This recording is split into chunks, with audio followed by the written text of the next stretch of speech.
arababwira ngo nimugende nimuja kwigisha mubwire abantu ngo utubwami bwo mwijuru buri hafi.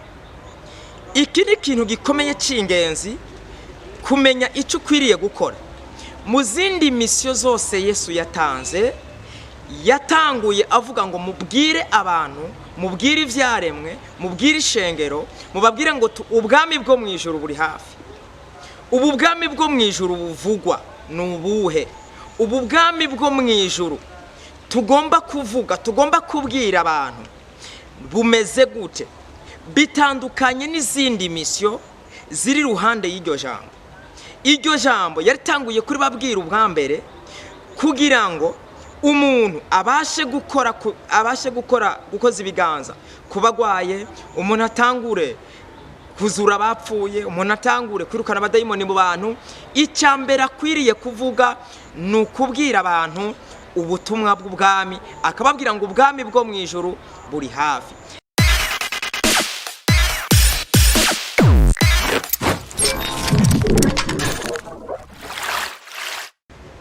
Yesu nashimwe cyane. Ndabaramukije mwese mu izina ry'Umwami wacu Yesu Kristo. Urukundo rw'Imana n'amahoro yiwe biganza imitima yanyu.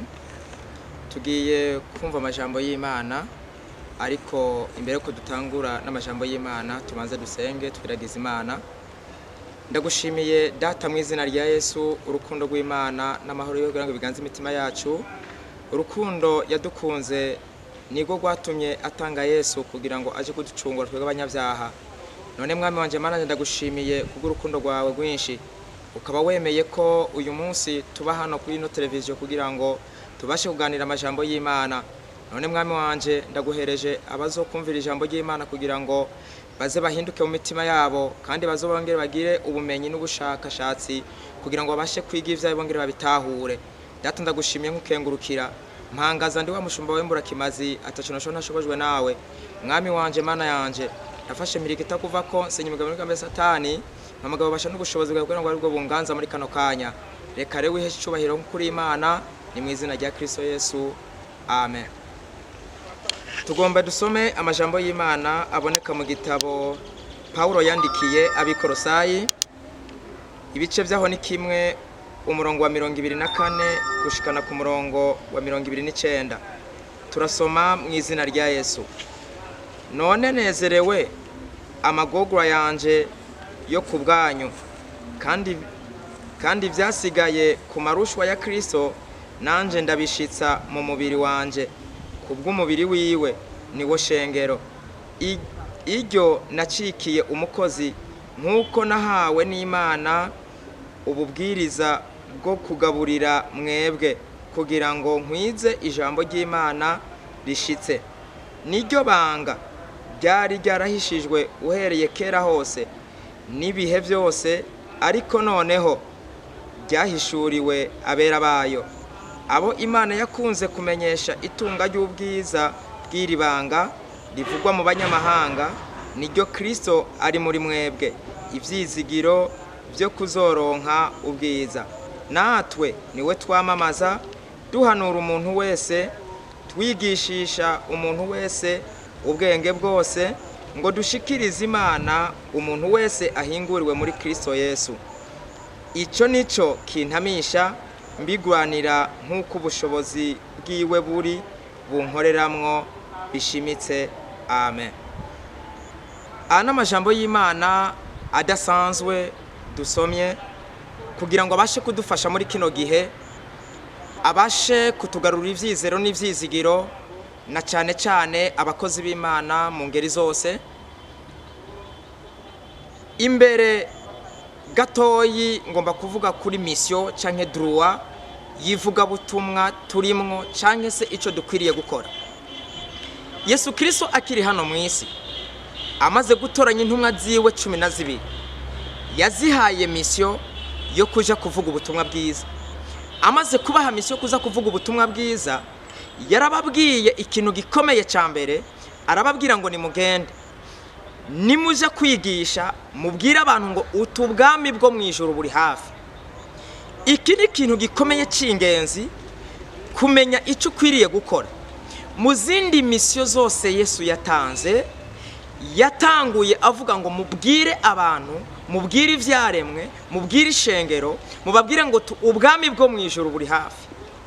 Ubu bwami bwo mwijuru buvugwa nubuhe? Ubu bwami bwo mwijuru tugomba kuvuga, tugomba kubwira abantu bumeze gute? Bitandukanye n'izindi misyo ziri ruhande y'iryo jambo.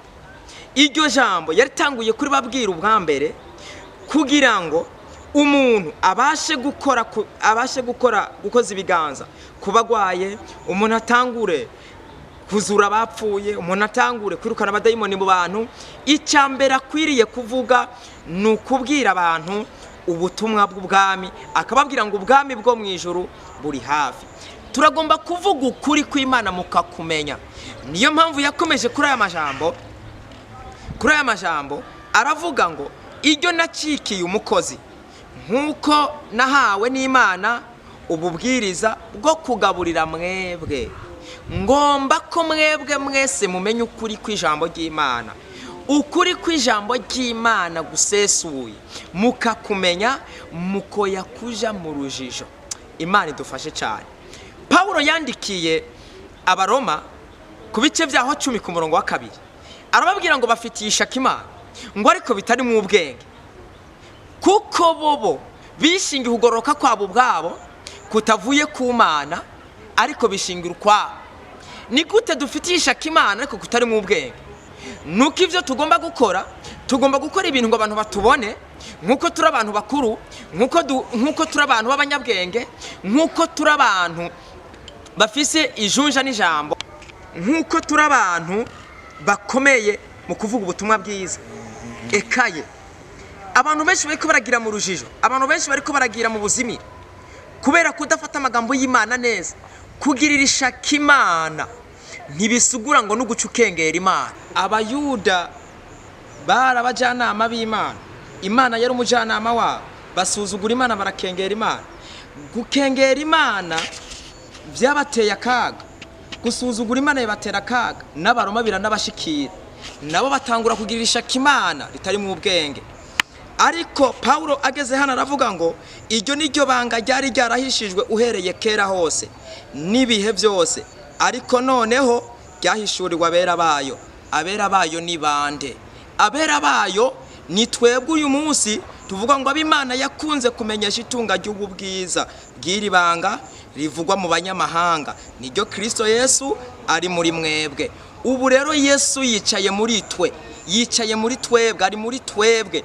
Iryo banga ryararihishuwe riratugeramo. Ariko uyu munsi abakozi b'Imana benshi bariko bagenda bafata iryo banga twari twarahishuriwe basubira kuri nyegeza. Ubu rero igomba guhishurirwa aho umuntu wese akwiriye kwezwa no gutungana, akareka gusuzugura Imana, akareka gukengera Imana. Ijambo ry'Imana iratomoye rivuga ngo mukicumvira ijambo, mukicumvira ijambo ntihagire umuntu numwe arota nangira umutima we. Umva rero nshuti mukundwa, ntitugomba kunangira imitima yacu. Ibanga ryarahishuriwe riri muri twebwe. Turagomba kwakira Yesu umwami no kwiza mu bugingo bwacu, tugendere muri we, dukorere muri we. Ivyo tuvuga byose tubikorere muri Kristo Yesu. Aho niho tuzoshika. Dogotrine y'intumwa tuyigumeko nkuko twari twarahawe umuyoboro wo kuvuga ngo nimugende mubwira abantu ngo ubwami bwo mwijuru buri hafi. Umva rero nshuti z'Imana, iki ni igihe umuntu wari we wese akwiriye kwezwa, akwiriye gutungana, akwiriye guca bugufi, akemera ko ari umunyabyaha. Hari ikintu nkunze kuvuga ngo hari impano y'Imana n'impano ya muntu. Umuntu iyo yataye inzira nta muntu ushobora kumugarura mu nzira ye nyayo. Ikintu kimugarura ni impano y'Imana ubwayo, arico bita endodie. Endodie y'Imana niyiza gukontorora umuntu ikamwemeza ibyaha akora. Mu gihe we wayamanitse ukemera ko umunyabyaha, Imana irakumanura ikakugeza aho yakuremeye. Yarangiza kukugezayo ikaguha amasezerano y'imbabazi. Irangije kuguha amasezerano y'imbabazi, nawe ukamara kuyakira ikaguha amahoro yo mu mutima. Umuntu amaze kwakira amahoro yo mu mutima, abica Imana yamugize, asigara agenda yidegemvya, ntabakibaswe n'amategeko y'isi, ntabakibaswe n'amategeko y'inyigisho z'ibinyoma, ababaswe n'iciyumviro c'Imana c'ubuntu bwa Kristo Yesu. Nta muntu atsindanishijwe n'imirimo itegetswe n'amategeko, ariko dutsindanishijwe n'ubuntu buri muri Kristo Yesu. Ubwo buntu rero twarabuhishuriwe, ariko benshi ntibashima kubigaragaza bashira habona kubera bamaze guta intumbero. Ariko turagomba kuvuga ukuri kwa Bibiliya kugira ngo abantu aho muri hose mushishikare kumenya ijambo ry'Imana rivuga. Ubu buntu bwabajemwo, ubu buntu tubabwira bwo gutegereza Yesu agiye kuza. Yesu agiye kuza azoza ari mu ntoki. Cuti mukundwa, bamaso mbe maso, wige guca bugufi. Ishaka ufitiye Imana ntiribi ry'ubujuju, ariko ribi ryo mu bwenge. Iga gusoma Bibiliya, soma ijambo ry'Imana, ivyo udahamvya ubisobanuze kugira ngo bakubwire ukuri kose kwari kwarahishwe, kugira ngo bashe kukumenya, kugira ngo bashe gutahura Yesu ninde, Imana niki, nuwuhe murimo ariko arakora mu buzima bwawe. Imana dufashe cyane. Iki gihe ni gihe Imana yiteguriye gukora imirimo idasanzwe mu buzima bwacu, kugira ngo aduhindure tube basha. Tuzohinduka gute tutemera guca bugufi? Iyo udaciye bugufi ntabwo Imana iza gukora umurimo udasanzwe mu buzima bwawe. Imana ikora umurimo udasanzwe mu buzima bwawe mu gihe wemeye guca bugufi. Abantu benshi baratwaye icyubahiro c'Imana bacishirako baragara, niyo bariko baragenda mu mihanda, niyo bageze mu madini yabo, niyo bageze mu gihugu baragara. Icyubahiro c'Imana baragitwaye. Reka ndababwire, mwige guca bugufi. Nguwuciye bugufi Imana izamuzamura imushire hejuru. Iki ni igihe cyo kumenya icyo uri imbere y'Imana. Je ndi umwana muto, haleluya, ndi umwana muto ataca amazi imbere y'Imana, ngeranwa n'akantu gato cyane, ariko nciye bugufi, nkemera kwezwa, nkemera gutungana. Ntikibuza ko Imana ikikora umurimo utangaje muri je, ikama amasezerano y'imbabazi.